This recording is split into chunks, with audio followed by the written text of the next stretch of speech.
এখন আমরা দেখব 5 নাম্বার। তো দেখো এর আগের ক্লাসে আমরা 4 নাম্বার পর্যন্ত শিখছি।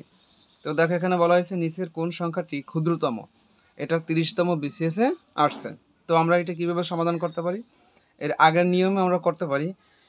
এইটারে ভগ্নাংশ নেব এবং এইটারে ভগ্নাংশ নেব, আর এই দুটো তো আছেই, ওই অনুসারে আমরা করতে পারি। আর তাছাড়া একটা অন্য নিয়মও করা যায়, যেহেতু এইটা পয়েন্ট আকারে আছে, এগুলো আমরা দ্রুত পয়েন্ট আকারে আনতে পারি। তো দেখো আমরা কীভাবে আনতে পারি। প্রথম আমরা এইটার এখানে লিখি, দেখো। তো টেকনিক হলো আমাদের জোড়ায় মিলিতে হবে। তো এখান তো আর এক জোড়া হয় না, আমরা এই জন্য আমরা এই পাশে শূন্য দিছি, আর আমরা জানি এই পাশে শূন্য দিলে কোনো মানে পরিবর্তন হয় না, যেহেতু এখানে দশমিক আছে। তো এক জোড়া হইল, এক জোড়া, ঠিক আছে। এরপর টেকনিক কি, আমরা এই যে 30, এই 30-এর কাছাকাছি হোক ছোট বা হোক এর থেকে বড় কাছাকাছি পূর্ণবর্গ সংখ্যাকে, যেমন এর ছোট্ট আছে কি 25 আছে, আমরা 25টা এখানে লিখবো। তার মানে 25 যে কথা 5 স্কোয়ার একই কথা, অর্থাৎ তাতেই 25 হয়। এখন দেখো এখানে 25, এখানে 30, ব্যবধান কত? 5, মানে বিয়োগফল 5। এই 5 আমরা উপরে দেবো, আর নিচে কি করব, এইখানে যে সংখ্যাটা আমরা লিখছি, ঠিক আছে, ওই সংখ্যার কি ডাবল আমরা এখানে লিখবো, ঠিক আছে। আর আমরা এই স্কোয়ারটা আসলে দেব না। তো এখন দেখো তাতে কি হয়, এখানে আছে কত 5 যোগ এইটা আমরা ভাগ দিলে কত হয়, এখানে ভাগ দিলে হয়, ধরো 5 দিয়ে কাটলে এখানে 1, এখানে হয় 2।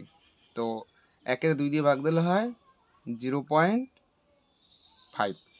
তো এটা যোগ করলে কত হয় 5.5। এখন আনসারটা লাগবো কি, এখানে পয়েন্ট যা থাকুক না কেন, এই যে এখানে দশমিক নিয়ে আমরা দশমিক দেবো, আর পয়েন্ট ছাড়া কি হয় 5.5 না, মানে ডাবল 5 না, আমরা এইখানে এভাবে বসাবো। তো বোঝানোর জন্য একটু অনেক সময় লাগছে এখানে, কিন্তু এমনি দ্রুত করতে গেলে এতটা সময় লাগবে না।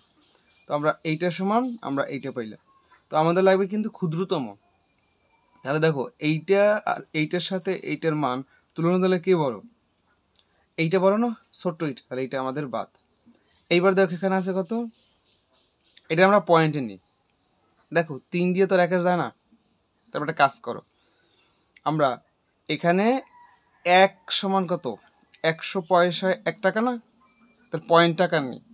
আমরা যদি পয়েন্ট টাকা নিই তাহলে কিন্তু উপরে কত হয়, উপরে হয় 100।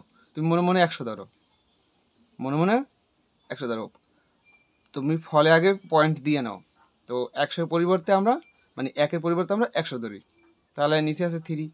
তাহলে 3 দিয়ে আমরা 10-এর কাটলে কত হয়, 3 3 আনা হাতে থাকে 1, আর এইখানে আছে 0, তার মানে 1-এর পর 0, তার মানে 10 হয়। তাহলে আবার দিলে কত হয় 3, আবার থাকে কিন্তু 1। তো দরকার নেই, আমরা 2টা পাইলেই হবে। তো এখন দেখো এইটা আর এইটার সাথে তুমি তুলনা করো, দেখো এইটা 1 না, 1 না, কারণ এখানে 3 আরও কিছু আছে, আর এখানে তো জাস্ট 3 দেওয়া, ঠিক আছে। এ তো বারবার রিপিট হইবে দেখবা।